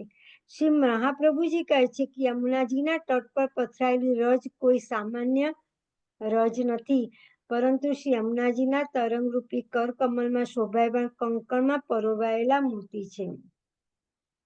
શ્રી યમુનાજીનું વ્રજ મંડળ તરફ પ્રયાણ. આ શ્લોકમાં શ્રી મહાપ્રભુજી સરિતા અને સ્વામીની રૂપે વ્રજમંડળમાં પધારતા શ્રી યમુનાજીનું આપણને દર્શન કરાવે છે. ભુવમ ભુવન પાવની અધિગતા. શ્રી યમુનાજી ભૂમિ પર પધાર્યા. શ્રી યમુનાજીના સ્પર્શથી પૃથ્વી લોક પવિત્ર થઈ ગયો. જેમ ઠાકોરજીની ચરણ રસથી ભૂમિ પવિત્ર બને તેમ યમુનાજીના ચરણ રસથી ભૂમિ પવિત્ર બની વ્રજ પ્રદેશે ગોલોકધામની દિવ્યતા ધારણ કરી. શ્રી યમુનાજીના પધારતા જ વ્રજ ગોલોક બની ગયું. પુષ્ટિ જીવોના સૃષ્ટિને પાવન કરવા, તેને પુષ્ટિ માર્ગે શુદ્ધિ પ્રદાન કરવા માટે શ્રી યમુનાજી આ આધિભૌતિક સ્વરૂપે વધારે છે. તેઓ પુષ્ટિ માર્ગે દેવી જીવોને ભગવાનની સેવા માટે ઉપયોગી એવા વિશુદ્ધ નૂતન નિર્દોષ દેહનું સંપાદન કરનારા છે. તેમજ આ કૃષ્ણ પ્રિયા તે દૈવી જીવોને વિશુદ્ધ ભગવત ભાવનું દાન કરી સુદૃઢ અને સર્વાધિક સ્નેહ પ્રગટાવીને ભાવપૂર્વક મનનું સંપાદન કરે છે. શ્રી યમુનાજી ભગવદીઓના તન અને મન બંનેને પાવન કરનારા છે, માટે ભુવન પાવની છે. ભુવન એટલે આખું જગત નહીં, પરંતુ દૈવી જીવના તન અને મન, જેના તન અને મન શ્રી કૃષ્ણની ભક્તિમાં સેવામાં વિનિયોગ પામવાના છે, તેને પાવન કરવા શ્રી યમુનાજી ભૂતળ પર ઉતરી રહ્યા છે. આ જ પ્રયોજન છે. જેમ નંદ ભવનમાં શ્રી કૃષ્ણના પ્રાકટ્યનો મહોત્સવ રચાયો, નાચત ગોપિત કરત કોલાહલ, તેમ શ્રી યમુનાજીના અવતરણ સમયે પણ મહોત્સવ રચાયો. શ્રી યમુનાજી શુક, મયુર, હંસ વગેરે એમના અંતરંગ સખી છે. આ બધા ભક્તો પોતપોતાના મધુર કલરવ દ્વારા શ્રી યમુનાજીને ઉત્સવ મનાવી રહ્યા છે. જ્યારે આનંદ ઉર ન સમાય ત્યારે તન, મન અને વચનમાં ભરાવા લાગે છે. સુખ, મયુર, હંસાદિભી સુખ પોતાની વાચિકા સેવા પ્રકટ કરે છે. મત, મયુર નૃત્ય કરીને ઉત્સવ મનાવી રહ્યો છે. આ સિવાય આ મહોત્સવમાં કપોત, કોકિલ, નવવધુને એમની સમવયસ્ક સખીઓ મંગલ ગીત ગાતા દ્વારે દોરી લાવે તેમ શ્રી યમુનાજીને વ્રજમાં મંગળ ગીતો ગાતા અનેક સ્વનય કલરવ કરતા સખીઓ સમાન પક્ષીઓ પધરાવી લાવે છે. એમાં મુખ્ય સુખ, પોપટ, મોર, હંસ શ્રી યમુનાજીના જળમાં હંસ તરી રહ્યા છે. કિનારે મોર નાચી રહ્યા છે. ઉપર આસમાનમાં પોપટ વગેરે ઉડી રહ્યા છે. સખીઓ હાસ્ય વિનોદ કરી એમના મનને પ્રસન્ન રાખે તેમ અહીં પક્ષીઓ રૂપી પ્રિય સખીઓ એમના નૃત્ય ગાન, મધુર ગતિ, સહવામાં આદિથી શ્રી યમુનાજીને વ્રજમાં આવકારવાની, પ્રસન્ન કરવાની સેવા કરે છે. શ્રી યમુનાજીને નવોઢાના વસ્ત્ર આભરણ ધારણ કર્યા છે. એમનું રમણીય દર્શન કરાવતા શ્રી મહાપ્રભુજી કહે છે, તરંગ ભુજ કંકણ પ્રકટ મુક્તિકા વાલુકા. સરિતા સ્વરૂપે દર્શન કરીએ તો શ્રી યમુનાજીના જળમાં નાના નાના વલયકાર તરંગો મોજા ફેલાઈ રહે છે. તે કિનારાની મોતીની જેમ ચમકતી વાલુકા પર છવાય છે. એ તરંગો શ્રી યમુનાજીએ તેમની ભુજામાં ધારણ કરેલા સૌભાગ્ય ચિહ્ન રૂપી મોતીના કંકણો છે. શ્રી યમુનાજીનું આધિદૈવિક સ્વરૂપ સદા સર્વદા પ્રકટ હોતું નથી. કાં તો પોતાના કોઈ અનન્ય ભક્તને દર્શન આપવા હોય ત્યારે જ તે પ્રકટ થાય છે, અથવા તો ત્યાં એમના પ્રાણેશ્વર પુષ્ટિ પુરુષોત્તમ પ્રભુ જ્યારે અવતાર લે છે ત્યારે તેમની સેવા કરવા માટે અને તેમની રસાત્મક લીલાઓમાં સહભાગીની થવા માટે આધિદૈવિક સ્વરૂપનો પ્રકટ કરે છે. મોતીના કંકણોથી શોભતી ભુજાઓ યમુનાજીના પુષ્ટ નિતંબને સ્પર્શે છે. આવા શ્રી યમુનાજી કૃષ્ણ તુર્ય પ્રિયા છે. તુર્ય એટલે ચોથા. શ્રી કૃષ્ણના 4 સ્વામીની શ્રી રાધિકાજી, શ્રી ચંદ્રાવલીજી, શ્રી રાધા સહચરીજી અને શ્રી યમુનાજી. વ્રજના ગોપીજનોના ભાવને અનુરૂપ 4 મુખ્ય યુથ, તે દરેક યુથના એક એક સ્વામીની. શ્રી યમુનાજી નિર્ગુણ ભાવવાળા શ્રી ગોપીજનોના યુદ્ધાધિપતિ સ્વામીની છે. નિર્ગુણ ભાવ એને કહેવાય કે જેમાં ભક્ત મન, વચન, કર્મથી કેવળ ભગવાનનું સુખ વિચારે, ભગવાનના સુખને પોતાનું સુખ સમજે, પોતાના અલગ સુખનો, સ્વાર્થનો એને વિચાર જ ન હોય એવા ભક્તોના સ્વામીની શ્રી યમુનાજી છે. માટે તેમને તુર્ય પ્રિયા કહા. ભક્તિના વિવિધ ભાવોમાં નિર્ગુણ ભાવ સર્વોચ્ચ છે. માટે શ્રી યમુનાજીને મહારાણી અથવા ભક્તિ મહારાણી કહ્યા છે. જેમ આપણે શ્રી ઠાકોરજીને નમનથી વિશેષ કંઈ કરી શકતા તેમ યમુનાજીને પણ માત્ર નમન કરી શકે છે. આથી શ્રી મહાપ્રભુજીએ આજ્ઞા કરી, નમત કૃષ્ણ તુર્ય પ્રિયા. શ્રી કૃષ્ણના ચતુર્થ સ્વામીની યમુનાજીને નમન કરો. ત્રીજા શ્લોકમાં નવોઢાના શણગારમાં સખીઓથી ઘેરાઈ વ્રજરૂપી શાસ્ત્રે પધારતા શ્રી યમુનાજીનું દર્શન કર્યું.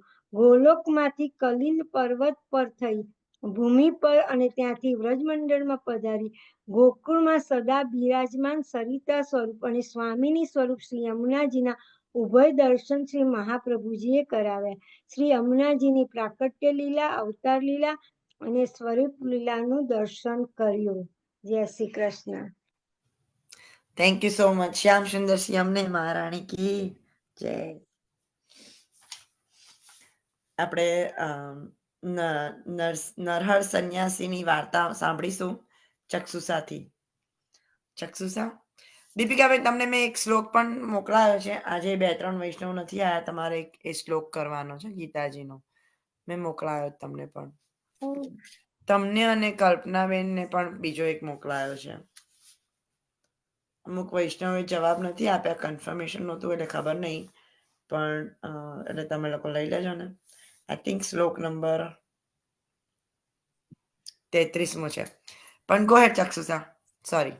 જય શ્રી જય કૃષ્ણ. શ્રી કૃષ્ણ. નરહરિ સંન્યાસી.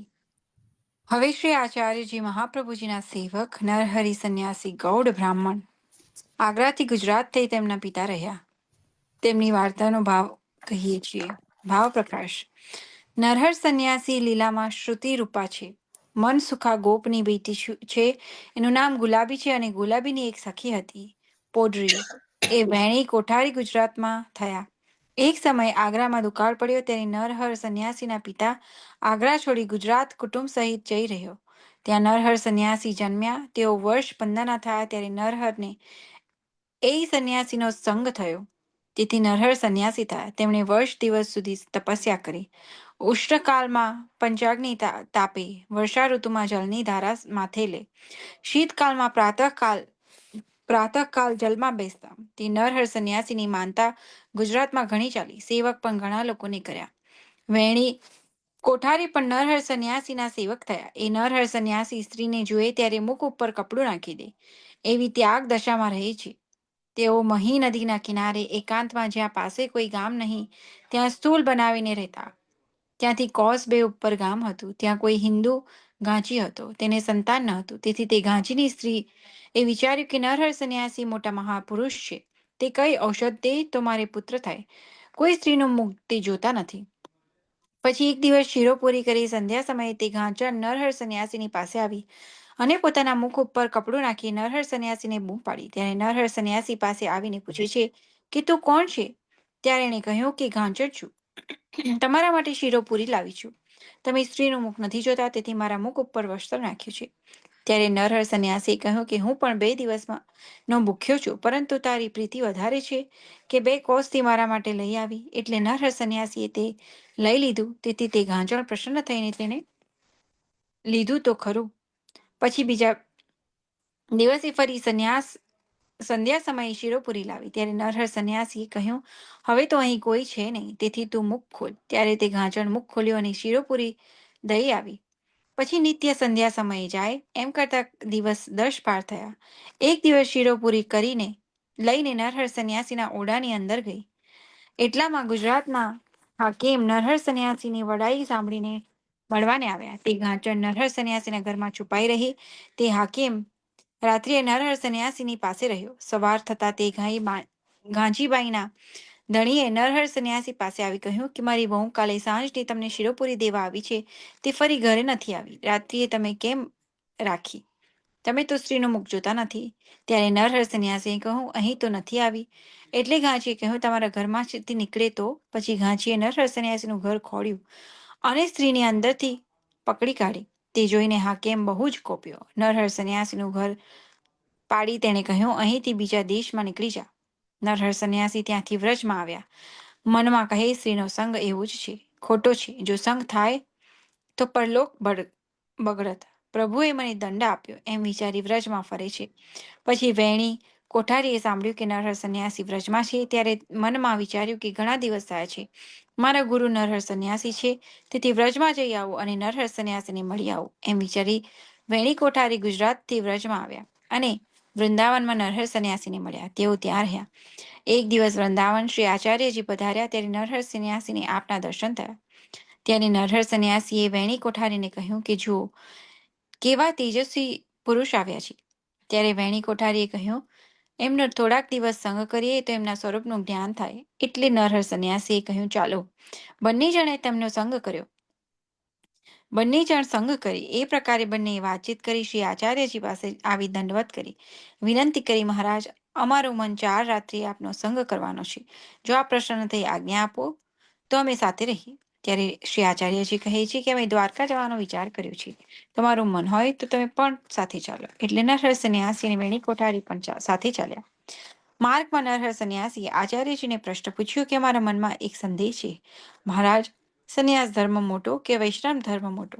ત્યારે શ્રી આચાર્યજી કહે, એનો પ્રકાર બધો ભિન્ન છે. સંન્યાસ ધર્મ કલિયુગમાં સિદ્ધ થવો કઠણ છે.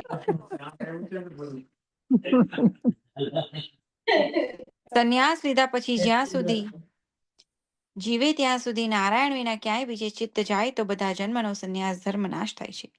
અને ભક્તિ માર્ગમાં દુસંગથી ભ્રષ્ટ થાય તો પણ ભક્તિ બીજ જાય નહીં. ક્યારેય સત્સંગ મળે તો ફરી ભક્તિ વધી. શ્રી ભાગવતમાં કહે છે કે જડવાનું મૃગના સંગથી 3 જન્મનો અંતરાય થયો, પછી કૃતાર્થ થયો. ચિત્રકેતુ પર પાર્વતીના શાપની વૃતાસુર થયો. અસુર યોનિમાં ગયો તો પણ ભક્તિ વધી. એટલું તારતમ્ય છે. વળી કલિયુગમાં ભગવદ નામથી જ ચંડાલ પર્વત પવિત્ર થાય અને ઉદ્ધાર થાય. હવે તમે જ મનમાં વિચારો, તે તપસ્યા પણ કરી, સંન્યાસનો ધર્મ પણ સાધ્યો, પરંતુ કઈ સિદ્ધ થયું? ત્યારે નરહર સંન્યાસીએ દંડવત કરી વિનંતી કરી, મહારાજ, હવે જે પ્રકારે ઉદ્ધાર થાય તેમ કરો. હું બધા ધર્મમાં દુઃખ જ પામ્યો છું. મન નિર્મલ ન થવું. ત્યારે શ્રી આચાર્યજી કહે, તમે સંન્યાસી છો, જગમાં પૂજ્ય છો, સેવા પણ કરો છો, તો સેવક થઈને તો દાસ થવું પડે, અને તમે તો સ્વામી પદમાં છો, તો દાસ ભાવ કેમ સિદ્ધ થશે? તેથી સ્વામી પદને છોડો અને શરણે થાવ, તો વૈષ્ણવ ધર્મ વધે. ત્યારે નરહર સંન્યાસીએ વિનંતી કરી, મહારાજ, મેં હવે સંન્યાસી પદ છોડ્યું. હવે તો હું આપનો દાસ છું. જે આજ્ઞા કરો તે હું કરું. પછી શ્રી આચાર્યજી કહે, આ જટા દાઢી કઢાવીને, ભગવા વસ્ત્ર બદલીને, ઉજળા વસ્ત્રો પહેરીને આવે તો સેવક થવાય. ત્યારે નરહર સંન્યાસી જટા દાઢી કપાવી નવા ઉજળા વસ્ત્રો પહેરીને આવ્યા. ત્યારે શ્રી આચાર્યજી કહે, આજે વ્રત કરો, જેથી બધી ઇન્દ્રિયો શુદ્ધ થાય. કાલે તમને નામ સંભળાવીશું. નરહર સંન્યાસીએ તે પ્રમાણે વ્રત કર્યું. પછી બીજા દિવસે શ્રી આચાર્યજીએ નામ સંભળાવી નિવેદન કરાવ્યું. વાર્તાનો પ્રસંગ 1. પછી નરહર સંન્યાસી શ્રી આચાર્યજી મહાપ્રભુજીને વિનંતી કરી, મહારાજ, વેણી કોઠારીને નામ સંભળાવો. ત્યારે વેણી કોઠારીને નવડાવીને આપે નામ નિવેદન કરાવ્યું. પછી નરહર સંન્યાસીએ શ્રી આચાર્યજીને કહ્યું કે મહારાજ, મને વ્રત કરાવ્યો અને વેણી કોઠારીને વ્રત નહીં કરાવ્યું, તેનું શું કારણ? ત્યારે શ્રી આચાર્યજી કહે, તમે સ્વામી પદમાં હતા અને અનેક ધર્મ કર્મ કર્યા, તેથી તમારું મન અનેક ઠેકાણે ફરતું હતું, અને આ ગૃહસ્થાશ્રમનું દુઃખ જાણે છે. કર્મ ધર્મ નથી જાણતું, તેથી તેને વ્રત નથી કરાવ્યું. ભાવ પ્રકાશ એમાં જે જણાવ્યું કે અન્ય માર્ગમાં પડીને બહુ શાસ્ત્ર ભણે, બહુ યોગ સાધન કરે, તેને ભક્તિ જલ્દી ન થાય, અને સીધા નિષ્કપટને ભક્તિ જલ્દી સત્સંગથી ફલિત થાય. પછી નરહરિ સંન્યાસી મોટા ભગવદીય કૃપા પાત્ર થયા, અને વેણી કોઠારી પણ મોટા ભગવદીય થયા, સદા માનસીમાં મગન રહે. પછી દ્વારિકા થઈ શ્રી આચાર્યજી તો પૃથ્વી પરિક્રમા એ પધાર્યા. વેણી કોઠારી દ્વારિકામાં નરહર સંન્યાસી પાસે કેટલાક દિવસ રહી પછી ગુજરાત પોતાને ઘેર આવ્યા. નરહર સંન્યાસી સદા ફર્યા કરતા. વાર્તા પ્રસંગ 2. એક સમય નરહર સંન્યાસી બદ્રિકાશ્રમ ફરતા ફરતા આવ્યા.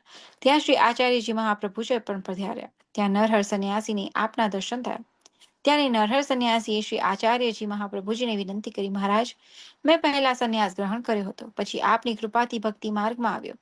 સંન્યાસનો પ્રકાર તો હું જાણું છું, પરંતુ ભક્તિ માર્ગનો શો પ્રકાર છે તે હું જાણતો નથી, માટે મને કૃપા કરીને કહો. ત્યારે શ્રી આચાર્યજી કહે, મને ભક્તિ માર્ગનો સંન્યાસ જે પ્રકાર કહું છું.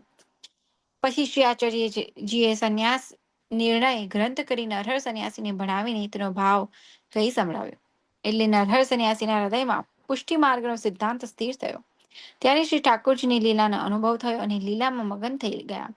પછી શ્રી આચાર્યજી ત્યાંથી આગળ પધાર્યા. નરહર સંન્યાસી સ્વરૂપાનંદમાં મગન થઈ ફર્યા કરતા. તે નરહર સંન્યાસી શ્રી આચાર્યજીના એવા કૃપાપાત્ર ભગવદીય હતા. એમની વાર્તા ક્યાં સુધી કહીએ?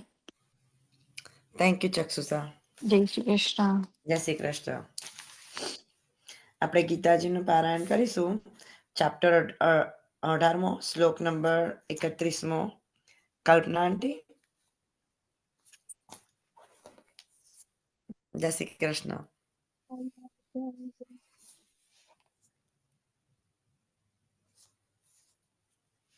તમે મ્યુટ પર છો, 1 મિનિટ.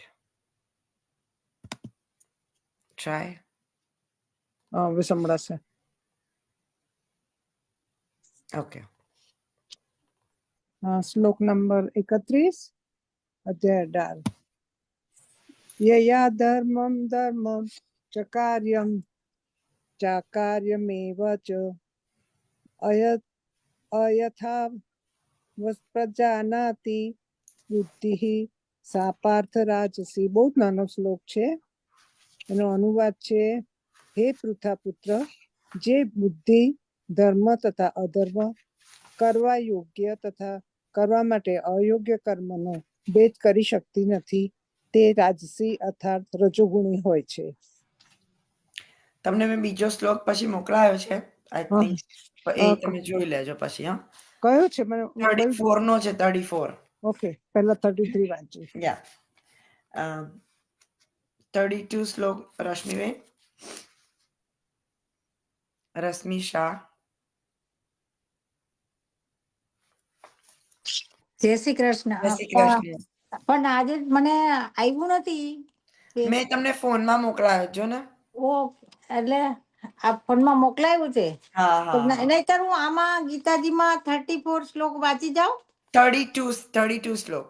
હા, 32 રાઈટ. હા, 32 you can read. યા કારણ કે આમાં પાછું કરવા જઈશ તો પછી બંધ થઈ જશે એટલા સારું, કઈ નહીં, 32 વાંચો, 32 શ્લોક. ઓકે. હા, ગીતાજીનો શ્લોક 18મો અધ્યાયમાં 32. ઓકે. યસ. અધર્મ ધર્મમિતિ યા મન્યતે તમસા અસાવૃતા સર્વથા સર્વથા સનિપરિતા સ્વઃ બુદ્ધિ સા પાર્થતામસી.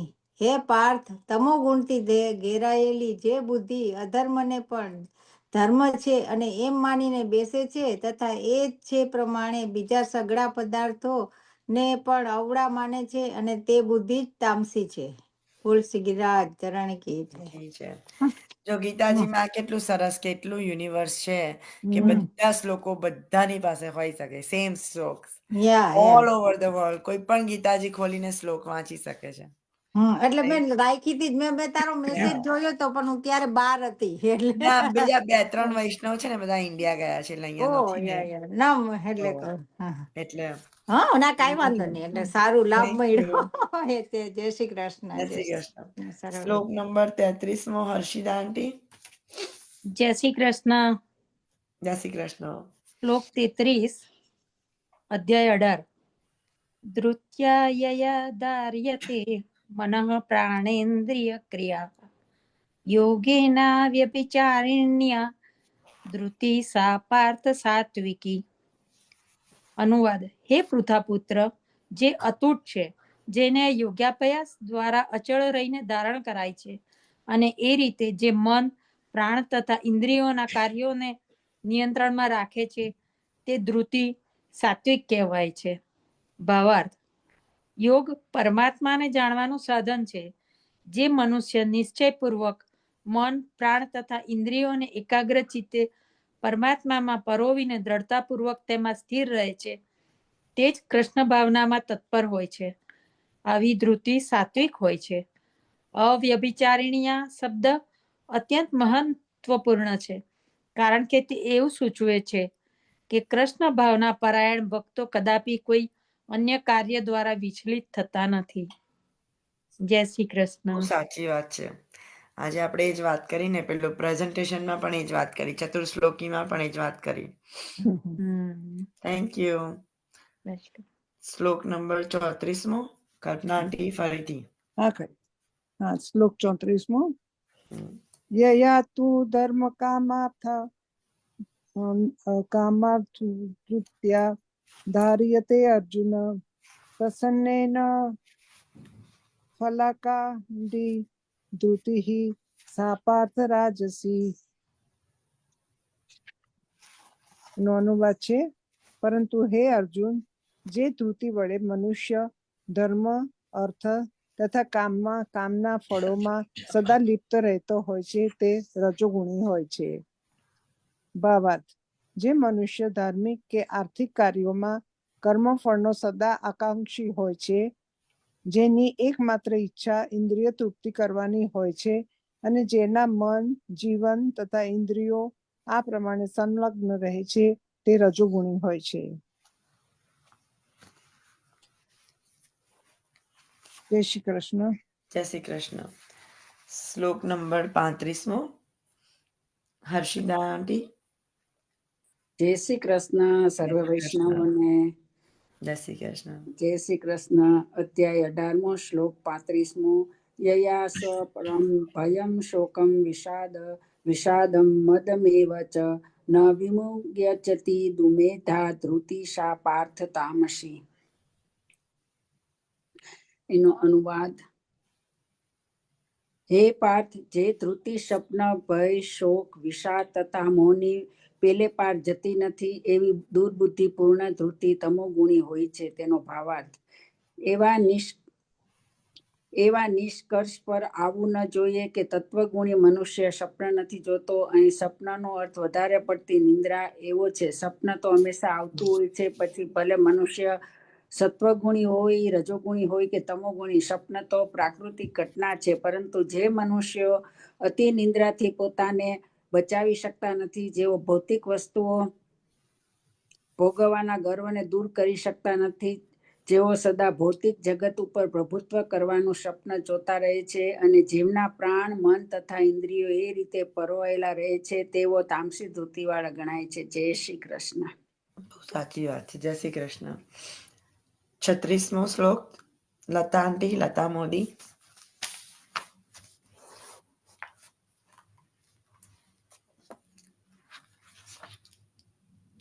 લતા આંટી, જય શ્રી કૃષ્ણ.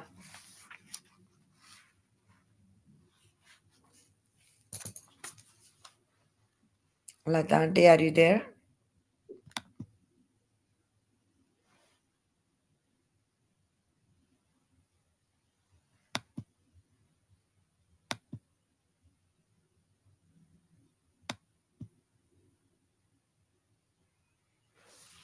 ઓકે, મે બી કઈ નહીં. બીજા કોઈને વાંચી શકશો 36મો શ્લોક?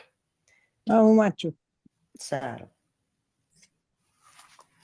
સુખમ ત્વિદાનીમ ત્રિવિધમ શૃણુ મે ભરતર્ષભ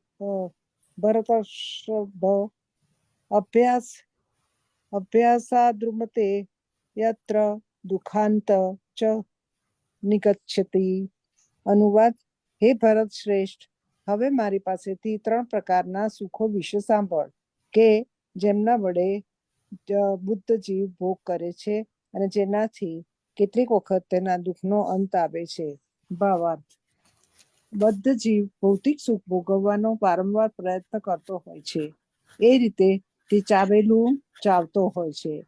પરંતુ કોઈ વખત આવા સુખ ભોગ દરમિયાન કોઈ મહાત્માનો સંગ પ્રાપ્ત થયે તે ભવબંધનમાંથી છૂટી જાય છે.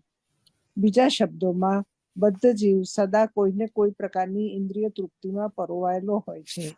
પરંતુ જ્યારે સારા સંગને લીધે તે સમજી જાય છે કે આ તો એક જ વસ્તુનો પુનરાવૃત્તિ છે અને તેના મનમાં વાસ્તવિક કૃષ્ણ ભાવનામૃતનો ઉદય થાય છે, ત્યારે તે આવા પુનરાવર્તનશીલ કહેવાતા સુખમાંથી મુક્ત થઈ જાય છે. જય શ્રી કૃષ્ણ. જય શ્રી કૃષ્ણ.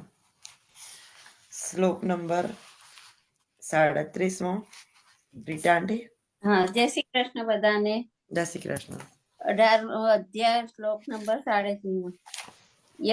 યતગ્રે વિષમ ઇવં પરિણામે અમૃતોમમ તત સુખમ સાત્વિકમ પ્રોક્તમ આત્મબુદ્ધિ સજમ. એનો છે અનુવાદ: જે આરંભે ઝેર જેવું લાગે છે પણ અંતે અમૃત જેવું હોય છે, અને જે આત્મજ્ઞાનની પ્રસન્નતામાંથી ઉત્પન્ન થયેલું છે, જો મનુષ્ય આત્મ સાક્ષાત્કાર માટે જગાડે છે તે સુખને સાત્વિક કહ્યું છે. ભાવાર્થ: આત્મ સાક્ષાત્કાર કરવા માટે મન અને ઇન્દ્રિયોને કાબુમાં રાખવા અને મનને આત્મા પર એકાગ્ર કરવા મનુષ્ય ઘણા નિયમો પાળવા પડે છે. આરંભમાં આ બધી પ્રક્રિયાઓ અતિ મુશ્કેલ અને કડવી વખ લાગે છે, પણ આ નિયમો પાળવામાં મનુષ્ય સફળ થાય અને બ્રાહ્મી સ્થિતિ પામે તો અંતે તે અમૃતનું પાન કરે છે અને ઉચ્ચ જીવન માણે છે. જય શ્રી કૃષ્ણ. જય શ્રી કૃષ્ણ. જય શ્રી કૃષ્ણ. જય શ્રી કૃષ્ણ. બીજા કોઈને હવે કોઈને ભજન ગાવું છે? આપણે ભજન ગાઈએ, ભાવગીત ગાઈએ. કોઈને ગાવું છે? ગાવ કે કોઈ ગાય છે? ના, રશ્મિબેન તમે તો છો જ ને. યુ ગો હેડ. એક તારો હાથ ઊંચો શ્રીનાથ, સૌને બોલાવતો ઊંચો કરી હાથ. તેવી તે જીવનો કરવા ઉધાર, સૌને બોલાવતો ઊંચો કરી હાથ. મોર મુગટ ને કાનોમાં કુંડળ, તિલક તાણેલી તું સૌને તું ગમતો. નાત તને શોભે છે વાકેરી પાગ, સૌને બોલાવતો ઊંચો કરી હાથ. પીળા પીતાંબર ચરકસી જામા, કંઠે શોભે છે તને મોગરાની માળા. હળપતિએ હિરલો કેવો સોહાય, સૌને બોલાવતો ઊંચો કરી હાથ. મોરલી વગાડીને મનારી લીધું, વંશ કીધી છે તે વ્રજની નાથ. છેલ્લા છબીલા ચોગાળા શ્રીનાથ, સૌને બોલાવતો ઊંચો કરી હાથ. શ્યામ સ્વરૂપે સુંદર શ્રીનાથ, અધિકારી જીવનો જાલ્યો તે હાથ. ગુરુ કૃપાએ મળ્યો તારો સંગાત, સૌને બોલાવતો ઊંચો કરી હાથ. દાસ ગોવિંદના સ્વામી સામળિયા, ભક્તો જનોના દીન દયાળ. દાસ માગે છે તારા ચરણોમાં વાસ, સૌને બોલાવતો ઊંચો કરી હાથ. એક તારો હાથ ઊંચો શ્રીનાથ, સૌને બોલાવતો ઊંચો કરી હાથ. સૌને બોલાવતો ઊંચો કરી હાથ. બોલ સિગરાજ ધરણ કી જય, શ્યામ સુંદર શ્રી અમને મહારાણી કી જય, આપણે આપના ગુરુદેવ કી જય. બોલ સિગરીરાજ ધરણ કી જય, બાલકૃષ્ણ લાલ કી જય. આપણે 1.5 કલાક ઓનલી કૃષ્ણનું જ સ્મરણ કર્યું, બધા પાપોથી મુક્ત, કોઈ પણ લૌકિક વાત કર્યા વગર ઓનલી આપણે 1.5 કલાક કૃષ્ણનું સ્મરણ કર્યું. આવું જ આપણે રોજ કરતા રહીએ. આપણે હોમવર્ક ભૂલી ગયા. હા, જીવાત્મા અને પરમાત્મા કે શું હતું કઈ? કલ્પેશભાઈ ઈ તો હસમુખભાઈ શાહ ના, હસમુખભાઈ શાહ લેવાના હતા ને. હસમુખભાઈ શાલે. હા, હસમુખભાઈ શાહ લેવાના હતા. શું સમજ નહીં પડી, શું કીધું? જીવાત્મા ને પરમાત્મા નું હતું ને, હસમુખભાઈ શાહ જ લીધું હતું ને. ગયા ગુરુવારે. હા, એ તો કૃષ્ણ સેવા ફિલોસોફીમાં, એમાં એ ટોપિકમાં બધું. એ topic એમાં તો એ તો it's a wide topic, big topic છે. કૃષ્ણ સેવા ફિલોસોફીમાં તો શું નથી ઇન્ક્લુડ, એવરીથિંગ ઇઝ ઇન્ક્લુડેડ. બધું છે, સાચી વાત છે. આપણે ના એટલું ના સર. કરી શકતા. આપણે ભગવાનને માફી માંગી લઈએ, આપણે કોઈ વાણી યા વચન યા અને વાણી વચન ભગવાન અમારી વાણી વચન કે વર્તનમાં કોઈ ભૂલ થઈ હોય આજે કે માફ કોઈ પણ કરજો. દિવસે તો ક્ષમા કરજો. તમારે આશીર્વાદ લઈશું આપણે ચક્ષુસા. જય શ્રી જય કૃષ્ણ. શ્રી કૃષ્ણ. જય શ્રી શ્રી કૃષ્ણ કૃષ્ણ. કનૈયા લાલ લાલ કી કી જય. જય. દ્રઢઈન ચરણન કેરો ભરોસો, દ્રઢઈન ચરણન કેરો. શ્રી વલ્લભ નખ ચંદ્ર ચટાબીન, સબ જગ માહી અંધેરો ભરોસો, દ્રઢઈન ચરણન કેરો. साधन और नहीं आकली में, जासु होत निवेरो. सूर कहाँ कहे विविध आदरो, बिना मोल को चेरो भरोसो, दृढ़ चरणन केरो. दृढ़ चरणन केरो भरोસો, દ્રઢઈન ચરણન કેરો. શ્રી વલ્લભાધીશ કી જય. કૃષ્ણ શ્યામ સુંદર શ્રી કનૈયા અમને લાલ મહારાણી કી કી જય. જય. શ્રી શ્રી ગિરિરાજ ધરણ કી જય, ધરણ કી જય. કૃષ્ણ કનૈયા લાલ કી જય, શ્રી ગોપાલ લાલ પ્યારે કી જય, જય. શ્યામચંદ્ર શ્યામને મહારાણી કી જય. રાણી શ્રી કી કૃષ્ણ. જય, જય. બધા વૈષ્ણવને જય શ્રી જય કૃષ્ણ. જય શ્રી કૃષ્ણ. જય શ્રી કૃષ્ણ. કૃષ્ણ. જય શ્રી કૃષ્ણ. જય શ્રી કૃષ્ણ. તમે કર્યા હતા વૈષ્ણવ ઓલા 56 ભોગના દર્શન દીપદાન નાનોમાં હા હા કર્યા હતા ના સરસ કર્યા હતા. થેન્ક યુ સરસ ફોર હતા, શેરિંગ. બધાય સરસ. મેં સત્સંગમાં મૂક્યો તો આ વિડીયો મૂક્યા છે. આના જોયા જો સરસ છે, બહુ સરસ. સરસ હતા. Very nice. એવું કશું સત્સંગનું રિલેટેડ હોય તો મોકલી આપજો. બહુ સરસ છે. ઈ તો કરતો જ હોય છે અવારનવાર. હમણાં તો નહીં, પણ ઘણું એ લોકોએ કર્યું છે. સરસ હતું મેં પણ કર્યા હતા. જય શ્રી કૃષ્ણ બધાને. જય શ્રી કૃષ્ણ. જય શ્રી કૃષ્ણ. જય શ્રી કૃષ્ણ. વૈષ્ણવને જય શ્રી કૃષ્ણ. જય શ્રી કૃષ્ણ.